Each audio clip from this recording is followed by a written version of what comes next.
मध्य प्रदेश के कृषि मंत्री कमल पटेल गुरुवार को हरदा पहुंचे, जहां उन्होंने अपने गृह ग्राम बारंगी में पहुंचकर कुलदेवी की पूजन की और अपने समर्थकों से मुलाकात की। इसके बाद कमल पटेल ने अधिकारियों से चर्चा कर गेहूं खरीदी और चना खरीदी के आंकड़ों के बारे में जानकारी ली।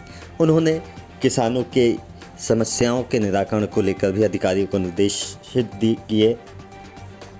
इसके साथ ही जब वो गृह ग्राम बारंगी पहुंचे थे तो वहां उन्होंने कन्या पूजन करते हुए कन्याओं और महिलाओं का आशीर्वाद लिया, अपने समर्थकों से चर्चा की। इसके बाद वे नर्मदा तट पर पहुंचे, जहां उन्होंने मां नर्मदा से आशीर्वाद लिया और क्षेत्र में कोरोना संक्रमण से बचने के लिए सभी से घरों में रहने की अपील भी की। जो उत्तर प्रदेश मैं हरदा जिला प्रशासन को बधाई देता हूं। मैं हरदा जिला प्रशासन को बधाई देता हूं कि उन्होंने 362 मजदूर जो प्रदेश के बाहर के थे उनको बसों से भेजा है और 163 मजदूर मध्य प्रदेश के थे जिनको अलग अलग शहरों में या गांव में थे उनको वहां पहुंचाया है।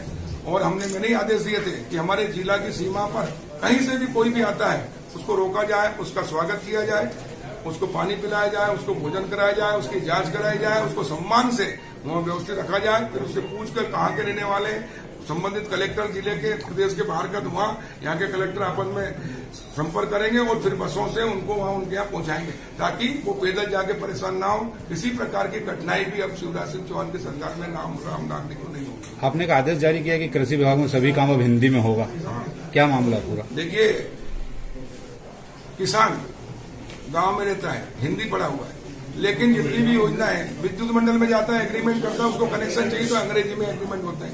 किसानों के पास जो योजना आती है, किसान को सब्सिडी किसमें मिलना है, क्या योजना है, वो सब इंग्लिश में आती है। और इसलिए हमने कहा भारत में राजभाषा हिंदी है और सब काम हिंदी में होगा और वो आदेश जारी कर दिया और उसका पालन भी शुरू हो गया, होना ही चाहिए।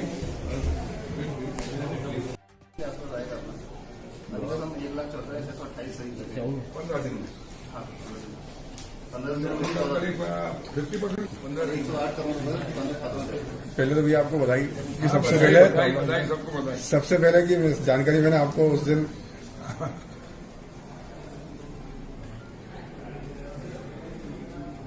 भाई साहब हरदा जिले में जो गेहूं खरीदी की जा रही है समर्थन मूल्य पर, सबसे पहले तो नर्मदा माई की कृपा, नर्मदा नाभि स्थल सिद्धनाथ, रिद्धनाथ और हिंडोलनाथ बाबा का आशीर्वाद, मां नर्मदा के आशीर्वाद से मुझे मंत्री और फिर कृषि मंत्री बनने का सौभाग्य मिला।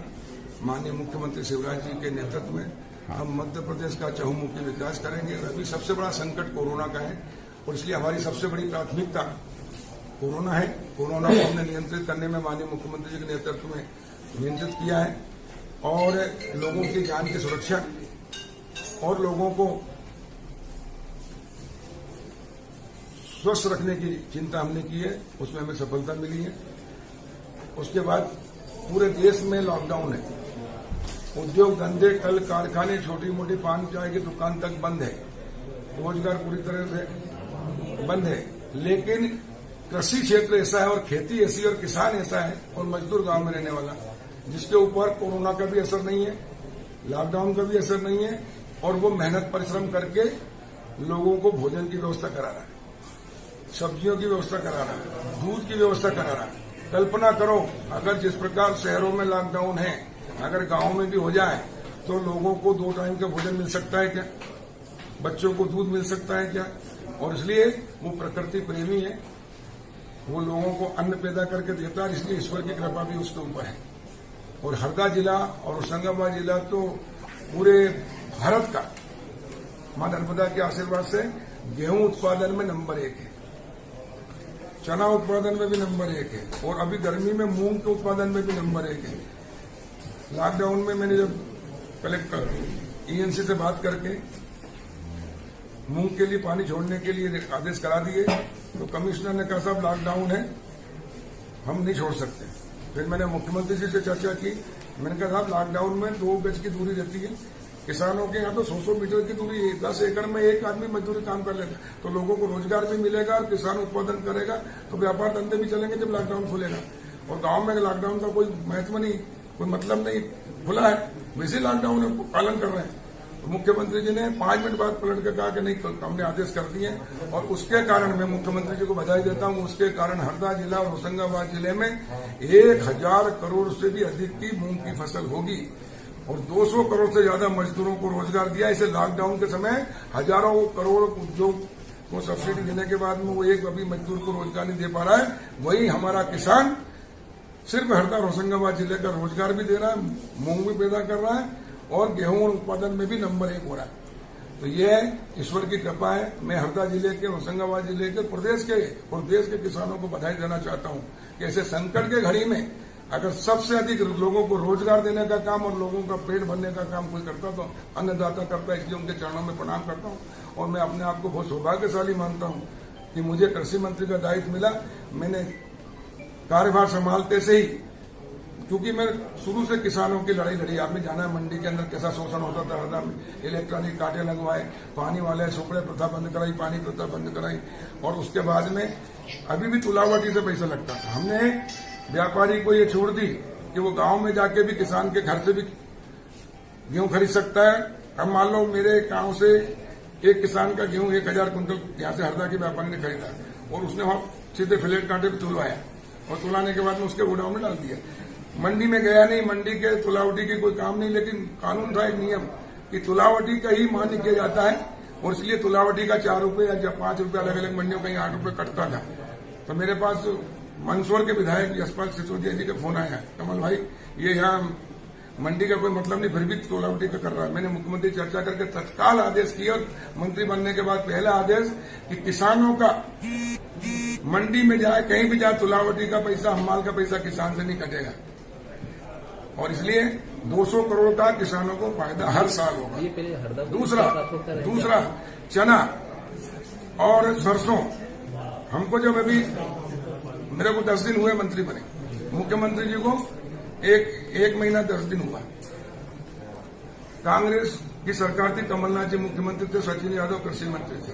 पूरे प्रदेश के किसानों का चना 15 कुंटल प्रति हेक्टेयर खरीदा गया, हरदा का भी 15 कुंटल, जबकि यहाँ कितना होता है 20 कुंटल से ऊपर होता है। पिछली बार 19 कुंटल खरीदा गया था जब 2018 में अपन ने पहले 15 था उसका कराया था। तो इसलिए मैंने जब फाइल देखी मैंने उसको रुकवाया और उसके बाद में कहा भले चना 25 की जगह हम 30 तारीख से खरीदेंगे, लेकिन किसानों का नुकसान नहीं होने देंगे। और माननीय मुख्यमंत्री शिवराज जी से चर्चा करके उन्होंने कहा कि हम किसानों का जितना उत्पादन है वो उतना खरीदेंगे और इसलिए हम चने का बढ़ाने जा रहे हैं। आज मुख्यमंत्री जी के साथ बैठक करके माननीय मुख्यमंत्री जी से हम घोषणा कराएंगे कि प्रदेश के किसानों का जितना उत्पादन हुआ जिस जिले में उतना उनका चना और सरसों और मसूर खरीदेंगे। उससे किसानों को प्रति हेक्टर 1000 से 1500 का फायदा होगा, यानी 1 एकड़ के किसान को भी कम से कम 2000 का अतिरिक्त फायदा होगा। अगर कांग्रेस की सरकार होती, कमलनाथ मुख्यमंत्री होते तो किसानों को नुकसान था और शिवराज जी मुख्यमंत्री है तो किसानों को फायदा है। और इस प्रकार किसानों के हित में, प्रदेश के हित में, जनता के हित में जो भी निर्णय हो सकते हैं हम करेंगे। हम सत्ता परिवर्तन से व्यवस्था परिवर्तन और व्यवस्था परिवर्तन से आम नागरिक के जीवन में आमूलचूल परिवर्तन करना चाहते हैं और करके दिखाएंगे। वैसे तो जिले में जो गेहूं खरीदी हो रही किस तरीके की जा रही है और क्या लगता है आपको ये लक्ष्य पूरा हुआ है? 15 अप्रैल से गेहूं की खरीदी शुरू हुई। हमारे यहाँ का लक्ष्य जो था हरदा जिले का 5 लाख टन का था, मीट्रिक टन का, और 5 लाख मीट्रिक टन का लक्ष्य था। अभी तक, आज 30 तारीख है, अभी तक 174 मीट्रिक टन खरीदा जा चुका है। 107 करोड़ किसानों को पेमेंट भी हो चुका है।